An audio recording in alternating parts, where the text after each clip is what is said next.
माँ जो होती है भेदभाव वाली, बड़े बेटे को इंटर करा के ही कमाने के लिए भेज देती है कि तुम अपना कमाओ, अपना देखो, अपना करो। एक 16-17 साल के बेटे को, नाबालिग बेटा को ये कमाने के लिए भेजती है। और इसका जो दुलरुआ बेटा रहता है, वो शादी के बाद बच्चा पैदा करने के बाद भी इसका छोटका बेटा इसके कमाई पे पलता है। और इसको उसको मन लाइक छोटका बेटा को, अपना दुलरुआ बेटा को, ये डायन औरत जो रहती है बड़े बेटे का हक हिस्सा खाने वाली, उसका हक हिस्सा मार के उसको पढ़ाना, इंजीनियरिंग कराना, सारा कुछ करवाती है। फिर भी इसका छोटका दुलरुआ बेटा वो भी कामयाब नहीं होता है, क्योंकि ये तो बड़े बेटे के साथ अन्याय करती है, तो ये इसका छोटका बेटा फलेगा कैसे। तो भगवान भी तो सारा कुछ देखते हैं, तो इसका ये चीज़ नहीं कामयाब हो पाता है। और इसका छोटका बेटा जो है वो पढ़ाई भी नहीं कर पाता इंजीनियरिंग का कोर्स।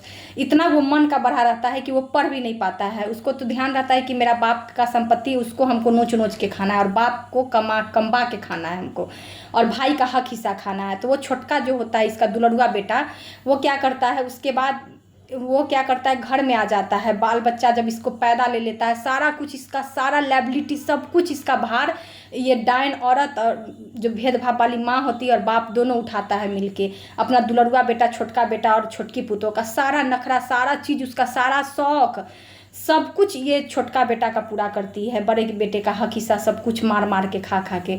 और तब इसको क्या, तब भी इतना पे ही अन्याय पे नहीं रुकती है दोस्तों। तब ये क्या करती है कि उसको 25 लाख रुपया देके उसको दुकान खोल के देती है।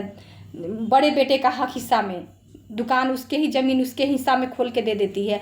और तब भी दोस्तों नहीं रुकती है। तब अन्याय क्या करती है, अन्याय क्या बोलती है कि उसको लिख भी देंगे, एक ही संपत्ति रहता है, फिर भी वो बेटा छोटका दुलरुआ जो है वो दबाव देते रहता है कि अब तुम हमको दुकान तो कर दी हो, लेकिन आगे का मेरा नैया कैसे चलेगा, अगर बंटवारा हो जाएगा तो मेरा दुकान छोटा हो जाएगा। तो ये चीज़ नहीं होना चाहिए, हमको दुकान भी लिख दो। जो कि ये लोग 1-1 रुपया लगा के ये दुलरुआ बेटा को दुकान खोल के ये डायन औरत देती है। और ये राक्षस जो बाप होता है, कलयुगी बाप और माँ दोनों मिलके बड़े बेटे के साथ इतना अन्याय करता है।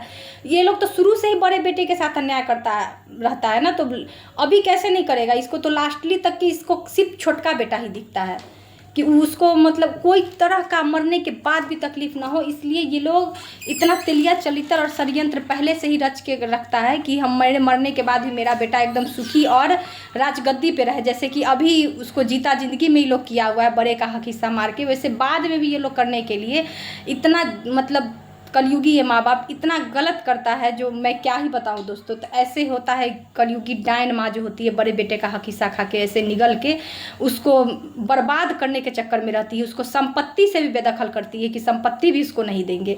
इतना उन लोग को पाप सवार हो जाता है।